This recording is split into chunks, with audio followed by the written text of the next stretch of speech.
हे गणपतीचं म्हणजे रेखाटन करण्याचं वेड लागलं कुठून? वेड म्हणजे कसं सांगू आता, मी लालबाग परळकर आहे. बरोबर आहे, वेडच आहे ना हे. वेडच आहे. परळला राहणार आहे मी. त्याच्यानंतर माझे आजोबा, आईचे जे वडील आहेत ते मूर्तिकार होते, विष्णू अमृते, ते स्वर्गवासी आहेत आता. तो तिथे गणपतीच्या मूर्त्या मी बघायचो लहान असल्यापासून. माझी घरची मूर्ती त्यांच्या कारखान्यातनं यायची. आई मला बोलायची की आपल्याला मूर्ती इथून आणायचे 1 महिना अगोदर, सो तुला माझ्यासोबत यायचं आहे. ठीक आहे, येऊ आपण. घ्यायचो. मग आई सांगायची की ह्या एवढ्याच 8-10 मूर्त्या आहेत, ह्याच्यातलं कधी सिलिकॉनची हाईट असायची. आमच्या घरात 1.5 फुटाची मूर्ती बसते. सो ती आई मला मग मी ज्या मूर्ती हात ठेवला ती मूर्ती आमच्या घरात येणार, असं तो एक इन्सिडेंट. मग तिथून ती गणपतीची आवड. शाळेमध्ये ड्रॉइंग करायचो. गणपती आवडचा कुठला, तर गणेश गल्ली. मी राहायला जरी परळला असो तरी लालबागची एक मूर्ती होती 22 फूट प्रसिद्ध, जी मुंबईतली पहिली मोठी मूर्ती होती. ते ऐकिवात होतं की अरे ही मूर्ती. मग त्या काही मूर्त्या होत्या. अजगराची मूर्ती होती एक, अजगरासुराची. त्याच्यानंतर एक मुंबईचा राजा जो उंदराचा रथाचा, त्या सगळ्या मूर्त्या त्याचे पेंटिंग काढायचो. तर तिथून ती एक जर्नी चालू. मग ते गणपतीचा वेळ तसं तो एक पास्ट होता. आणि त्याच्यानंतर जेव्हा शिक्षण ड्रॉपआउट झालं माझं, 15वी मी सोडली. मला 10वी नंतर शिक्षणामध्ये काडी मात्र इंटरेस्ट नाही.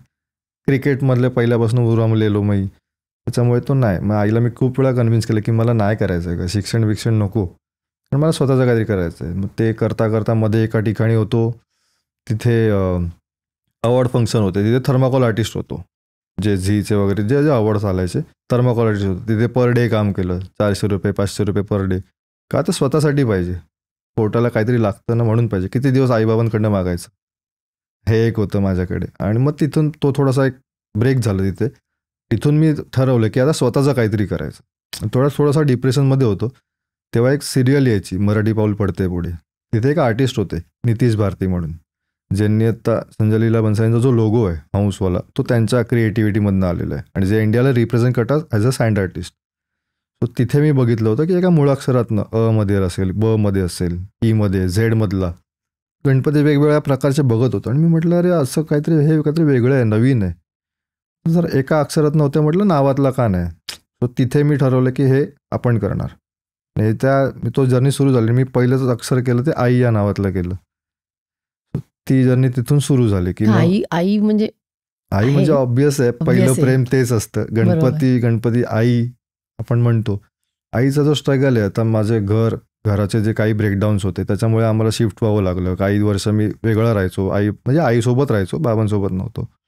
ते थोडासा एक इन्सिडन्स होता त्याच्यामुळे. सो तिथे आईचा जो स्ट्रगल होता, जी माझी क्रिकेटची बॅग घेऊन, त्याच्यात माझं एक शाळेचं दप्तर, ते सकाळी 5ला घर सोडायचं, रात्री 9ला यायचं, दोन्ही टाईम एकच, म्हणजे 2च मेनू, एक पिठलं आणि एक डाळ भाताची खिचडी, हे 2 मेनू. मध्ये कधी मूड आला तर काहीतरी बाहेरनं थोडंसं तुला आणून देते चल. तो जो टाईम होता ना, तो टाईम मी खूप जवळनं पाहिलं आहे. आणि मग ती बाय प्रोफेशन नर्स होती. वसईवरनं परळला येऊन नर्सची ड्युटी करून मध्ये काही गोष्टी विकणं ट्रेनमध्ये, त्याच्या पिशव्या उचलणं, ते बघितलं होतं ना. त्या बघितल्यानंतर मग ठरवलं की नाही, सुरुवात तुझी याच अक्षरापासून, गणपतीनंतर जर कोण असेल तर ती तीच आहे.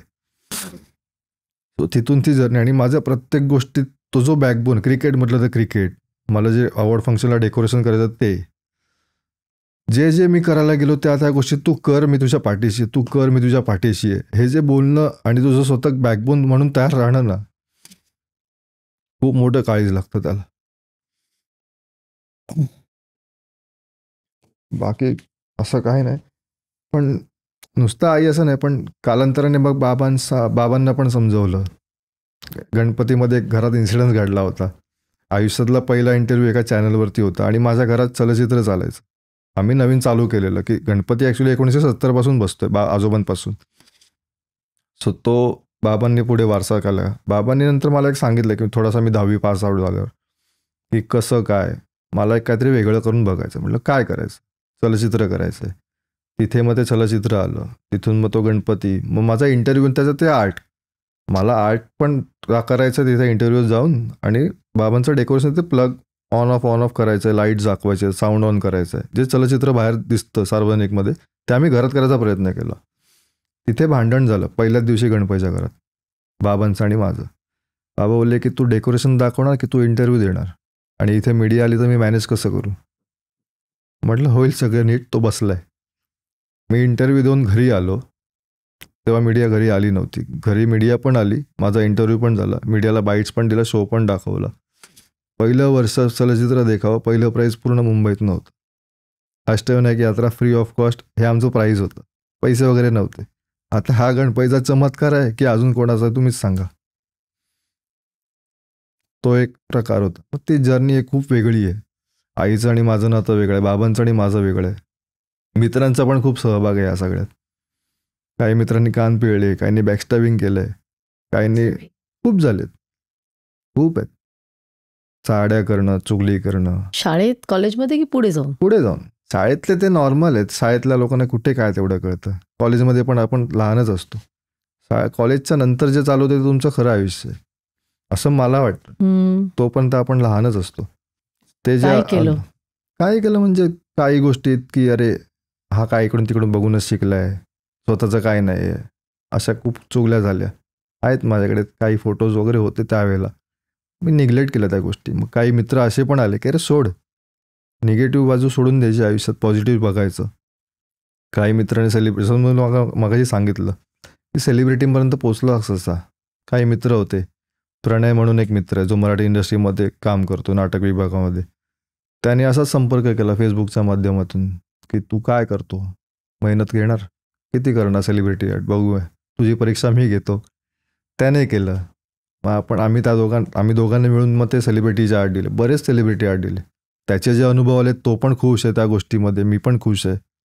तो निस्वार्थीपणे तू करणार ना, तुला घेऊन जायचं काम माझं. असे निस्वार्थी मित्र लाभायला खूप लागतं ना. एक किरण म्हणून मित्र होता हसूरकर, त्याची खूप इच्छा होती रेमो सरांना भेटायला. तो डान्सर होता.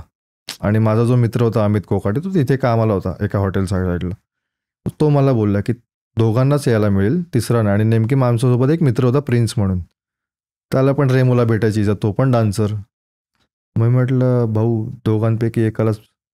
तर तो प्रिन्स स्वतःहून निस्वार्थीपणे बोलला की किरण तू जा, मी थांबतो, अभिदा भेटतोय ना, मला भेटल्यासारखं वाटेल. तो तिथे ते भेटता आलं. मग काहींची स्वप्न माझ्या प्रकारे पण पूर्ण झाली. जर मी एका सेलिब्रिटीला आर्ट देतोय, माझ्यासोबत तू पण आलायस, तुला भेट करून दिली, तुझा एक फोटो मिळाला, त्याचं ड्रीम खूप होतं ना. असे मित्र पण आहेत ज्यांनी कान पिळले. कधी कधी सॅड असेल, हसवणारा एक मित्र आहे भरत पण. तो नेहमी, काय सांगू आता तुम्हाला, म्हणजे तो आत्ता पण एका कंडिशनमधनं जातोय, पण तो सगळ्यांना हसवत राहतो. कुठल्याही क्षणी जा, तो हसवल्याशिवाय राहतच नाही.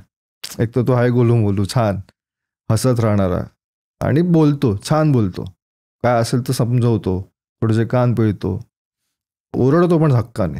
मारायचं असेल तर मारदेन पण, आणि मार खाऊन पण घेईन. पण त्या व्यक्तीचा तो जो खूप जवळचा आहे. घरच्यांशी फॅमिलीचे संबंध चांगले आहेत.